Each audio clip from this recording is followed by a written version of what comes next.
There is a stillness to the deep timber of Montana that makes you let your guard down. You pull your car into a dirt trailhead somewhere in the Bitterroot National Forest or on the edge of Glacier. You step out into the crisp morning air. You smell the lodgepole pine, the damp earth, the cold rush of snowmelt pouring over granite. You adjust your backpack, tie your boots, and step onto the trail in a t-shirt. The sun is shining. The path is clearly marked. It feels like a sanctuary. It feels like a park designed specifically for your recreation. But that stillness is a kind of camouflage. The beauty of these mountains is an active filter, designed to make you forget where you really are. This is some of the most intact, unforgiving wilderness left on the North American continent. It can hide almost anything. And it does. Today, we are counting down the 11 most dangerous animals in Montana. But we are ranking them not simply by which one has the sharpest teeth or the heaviest bite on paper. We are ranking them by how completely they have stayed out of the picture you carry of these mountains, by how thoroughly you fail to notice them, and how heavily you deny their presence. We are ranking them by the illusion of safety, from the animals hiding in plain sight alongside the most popular hiking trails, to the ones you would never in 1,000 years guess were standing right beside you. And the one at number 1, the final name on this list, is something you may have already carried home on your own body without ever feeling it. Before we start, if you like the kind of thing that makes you look twice at the country you thought you knew, take a second to subscribe and tell me one thing. Which stretch of these mountains are you watching from? Or which trail are you planning to hike next? Drop your town or your trail in the comments. I read them. Now, let us get into the list. Number 11, the prairie rattlesnake. When most people think of the dangers of Montana, they look up. They look at the dark tree line, the heavy brush, the shadows in the distance. They prepare for giants. What they forget to do is look down. The prairie rattlesnake thrives in the dry, sagebrush-swept eastern plains, the Missouri River breaks, and the lower, sun-baked western valleys of the state. And adults can reach nearly 4 feet in length, heavily bodied, patterned in pale greens, browns, and dusty yellows that perfectly mirror the dried cheatgrass and cracked earth. You would not think of the ground itself as a predator, but people assure themselves there are no snakes on a well-worn path. You walk the trail along the Madison River, eyes on the water, and you step directly over a coiled reptile. It relies on not being seen. Its first line of defense is absolute, breathless stillness. It trusts its camouflage so completely that it will often let a hiking boot strike the dirt just inches from its head without moving a muscle. It does not rattle, it does not flee, it waits for you to pass. But if you break that invisible threshold, if your boot lands too close, the strike is faster than the human eye can track. The hemotoxic venom begins breaking down tissue immediately, turning a peaceful afternoon hike into a desperate, agonizing race for anti-venom. Number 11 is the reminder that the ground you walk on is alive, and it has been watching you the whole time. But if the rattlesnake hides by staying perfectly still in the dust, the next animal hides by refusing to yield an inch of it. Number 10, the American badger. You do not think of something that weighs 20 to 30 pounds as a serious threat to a grown adult. Everyone knows there are small mammals digging in the prairies and foothills of Montana. What most people do not know is the sheer, unadulterated violence tightly coiled inside the badger. They are built like armored bulldozers, low to the ground, incredibly muscular, with loose, exceptionally thick skin that allows them to twist and bite even if grabbed from behind. They possess claws that can excavate hard-packed earth in seconds. Hikers see a hole near the side of the trail and think nothing of it. A dog on a long leash pokes its nose into the brush, but a badger does not have a flight response when cornered. It has a fight response that is entirely disproportionate to its size. There are documented accounts of badgers standing their ground against fully grown bears. When a hiker or a dog accidentally encroaches on a badger's den, the animal explodes from the earth with a vicious, hissing aggression, aiming its bites at the lower legs and ankles. It is not trying to eat you. It is trying to dismantle you as a threat. She has been in these hills all along, holding the line. You just never had a reason to look down.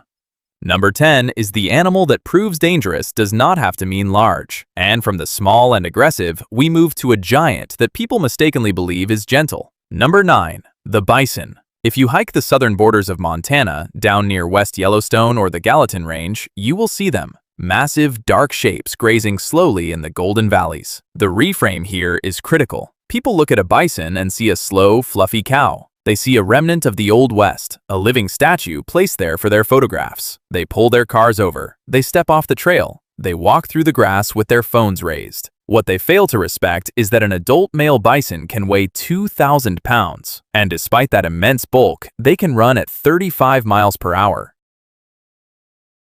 That is 3 times faster than you can sprint.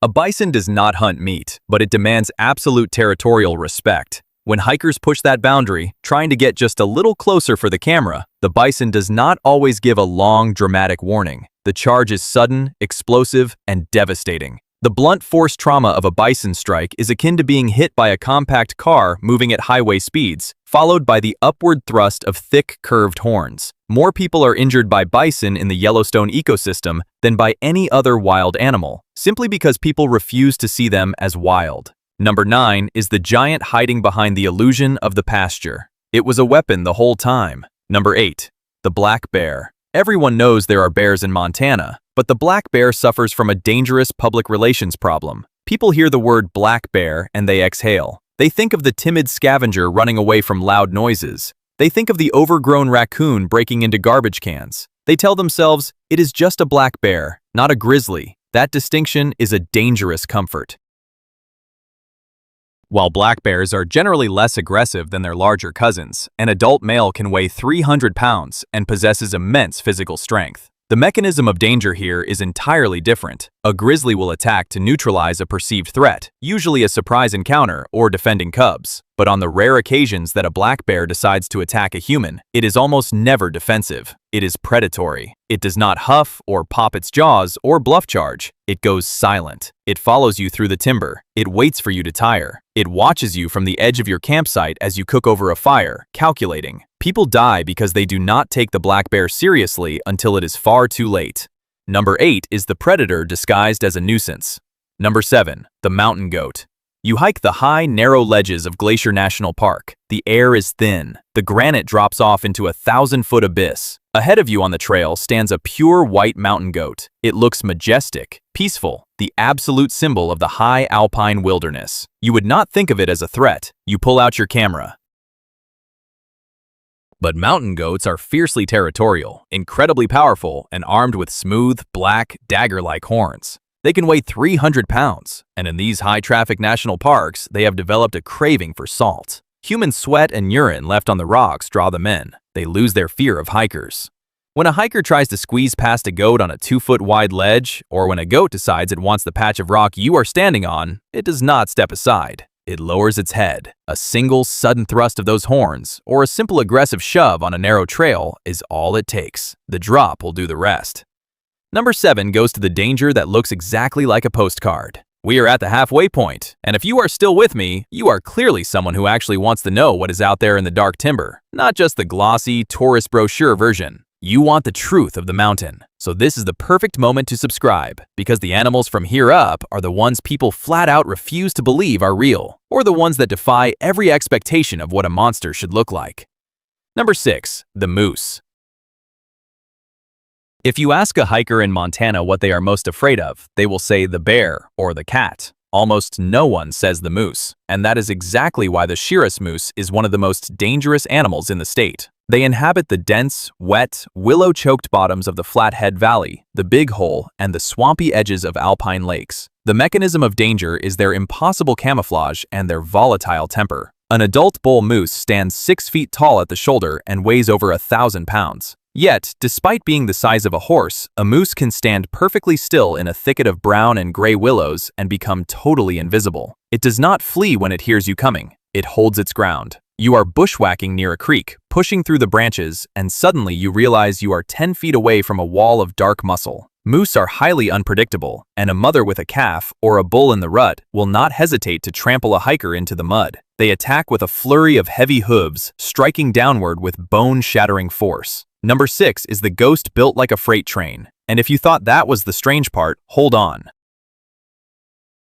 Because now the list stops being about what simply hides and starts being about what has reclaimed this land and what has no business being here at all. Now the animals begin to genuinely surprise people. Number 5, the deer mouse. You expected another massive predator. You expected claws. But danger in the wild does not always roar. Sometimes it scurries in the dust. The deer mouse is a tiny, wide-eyed rodent found everywhere in Montana. It looks entirely harmless. You find them in the old, rustic wooden trail shelters of the Bob Marshall Wilderness, or scurrying around the edges of your canvas tent. But the deer mouse is the primary carrier of hantavirus pulmonary syndrome. The danger is not in a bite. The danger is in the mundane, ordinary act of cleaning. You arrive at a backcountry cabin after a 15-mile hike. It is dirty. You grab an old broom and start sweeping the floor to clear out the mouse droppings. In doing so, you aerosolize the virus. You breathe it in. You do not feel anything. You finish your hike, you drive home. Weeks later, the fever hits. Your lungs begin to fill with fluid. The mortality rate for hantavirus is staggeringly high, often hovering around 35%. You were breathing it in while you were just trying to make your camp comfortable. Number 5 is the killer hiding in the dust of your own shelter. Number 4, the mountain lion.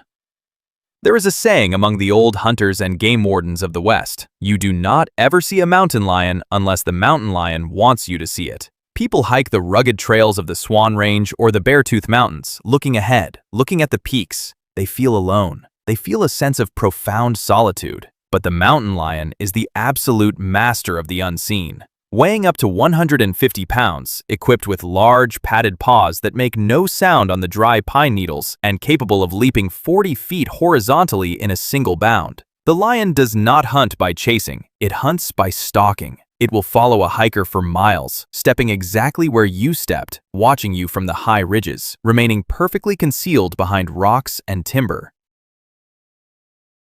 When people finally realize a lion is near, it is usually because they turn around and see the fresh, round tracks superimposed directly over their own boot prints in the mud. It was right behind you. It was deciding if you were prey. Number 4 is the animal that was watching you the whole time, proving that solitude in these woods is just an illusion. Number 3, the grizzly bear. This is the animal you knew was coming, the undisputed apex of the Northern Rockies. The grizzly bear is the reason people buy bear spray. It is the reason people hike in groups and call out into the brush. But despite all the warnings, hikers still fall into denial. They think a bell on their backpack or a canister of pepper spray guarantees their safety. They think they will hear the bear coming. But a grizzly weighing 600 pounds can move through dense huckleberry brush with alarming quiet. The danger lies in the sudden encounter. You come around a blind corner on a trail in Glacier National Park, the wind is blowing the wrong way, the creek is loud, and suddenly you are 40 feet away from a mother grizzly and her cubs. A grizzly can accelerate to 35 miles per hour in seconds. It covers that distance before you can even remove the safety clip from your spray. It does not attack because it wants to eat you. It attacks because you have violated its space, and it uses overwhelming, terrifying physical force to neutralize you. The sheer power of a grizzly's swat can crush a human skull. Number 3 is the king of the mountain, the one that demands absolute compliance from everything else that breeds in its woods. And that leaves just 2. Number 2 changed these mountains forever with a single mistake made over a century ago. And number 1. Number 1 is the thing I warned you about at the very start, the one you might have already carried home on your body. Number 2, the gray wolf. To understand the wolf in Montana, you have to understand the history of denial. Over a century ago, a relentless, government-funded campaign of poisoning, trapping, and shooting completely eradicated the gray wolf from this landscape. The mountains were sanitized. The elk herds grew lazy. The rivers changed course because the grazing animals stood by the water without fear. People got used to a tame wilderness. They believed they had permanently conquered the apex predator. But in the 1990s, the wolf was brought back, and it thrived where no one expected it to thrive quite so well. Today, there are well over 1,000 wolves in Montana, moving in highly organized, intelligent packs. They can weigh up to 120 pounds, with jaws that exert 1,500 pounds of pressure per square inch. While documented attacks on humans are incredibly rare, the wolf makes this list because of the psychological weight it carries and the way it has entirely rewilded the state. You hear them howling in the Lamar Valley or the deep timber of the Kootenai. You find the massive tracks in the snow. They remind you that humanity's control over this land is fragile, temporary, and easily reversed. Number 2 did not just survive these mountains, it rewrote them, and we are still living inside the version it left behind. Number 1, the Rocky Mountain wood tick. We have talked about the giant bears, the phantom cats, the heavy hooves of the moose. But the most insidious danger in Montana is not something that breaks branches. It is something that waits on a blade of tall grass. The Dermacentor andersoni.